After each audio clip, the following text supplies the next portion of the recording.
Okay, it's 2024, so it's time to check in. Did a brief riot in a government office in San Francisco lead to thousands of years of prosperity and utopia? Or did Star Trek Deep Space Nine get it wrong? This is We Live in the Future, my series about stuff written in the past but set in the present to see what they got right and wrong. Today, I'm talking about Deep Space Nine, Season 3, Episodes 11 and 12.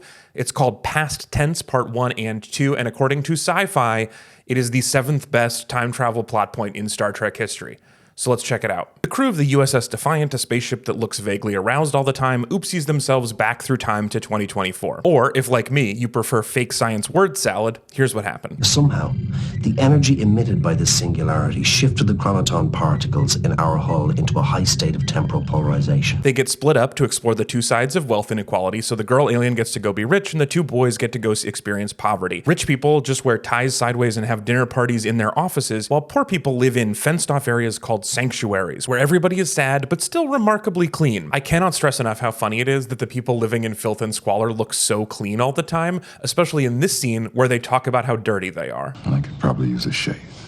Not to mention a bath. It just so happens one of these guys is a student of history, so even though he went to school 3,000 years from this day, he remembers the exact day and time of the most important event to ever happen, the Bell Riots, which is where a group of Poors took some prisoners but treated them very, very well, and that taught the world compassion, so later we just decided to switch over to a utopia with everybody having enough money. Then, in a factory-standard, off-the-shelf grandfather paradox, they accidentally stop the only event in history that matters from happening, and so they have to redo it themselves. But of course, they have a scientific explanation for why they weren't affected by the change of history. Maybe when it exploded, the singularity that polarized the chronoton particles created some kind of subspace bubble around the ship. So they do the riots themselves, the timeline is fixed, and now it's just canon in this series that the captain of this ship is a time-traveling hero that created modern utopia. But how did they do it predicting the future? There's this classic thing in science fiction where at some point we're just going to switch from calling our money money to calling it credits for some reason.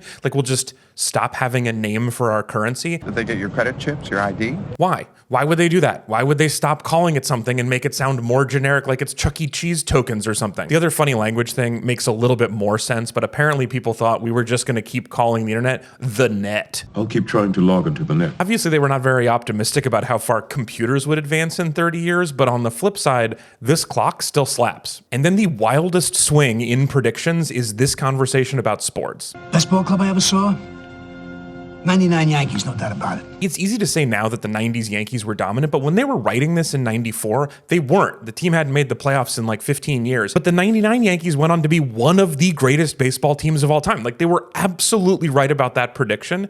But then they followed it up by saying, "Get out of here. The 15 Kings could have taken them any day." So they were like, the Yankees are going to be good, and then at some point there's going to be an expansion team called the Kings that will be great. Like, what a weird choice. Overall futurism, not that good, except for the idea that wealth inequality would continue and humans are going to continue to lack compassion. Like, that was easy, but it was also correct. So we'll say a total score of 19 Chuck E. Cheese tokens. My favorite part of the show, maybe this is standard, I haven't seen a lot of Star Trek, but I'm guessing it's probably pretty common, is just their dedication to inexpensive sets.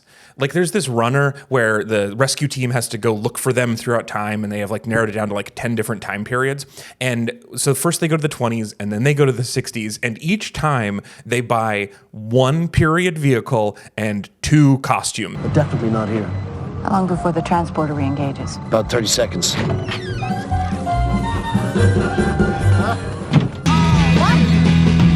I said I'm not picking up any residual electrostatic charge. What?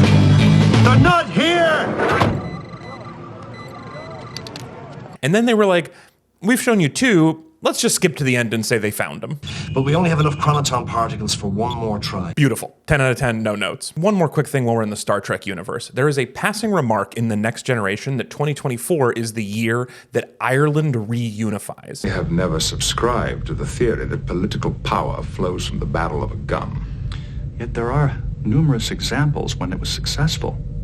The independence of the Mexican state from Spain, the Irish unification of 2024. And I get that Star Trek is people wandering around in space in slightly different uniforms, having philosophical conversations with 5 commercial breaks, and then after 48 minutes battling that topic to a draw.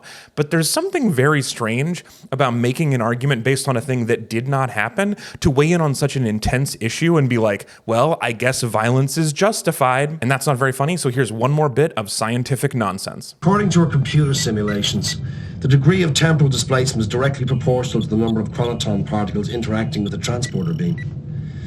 Unfortunately, there's no way to know the exact concentration of particles at the time of the accident. But I've narrowed it down to 10 possibilities.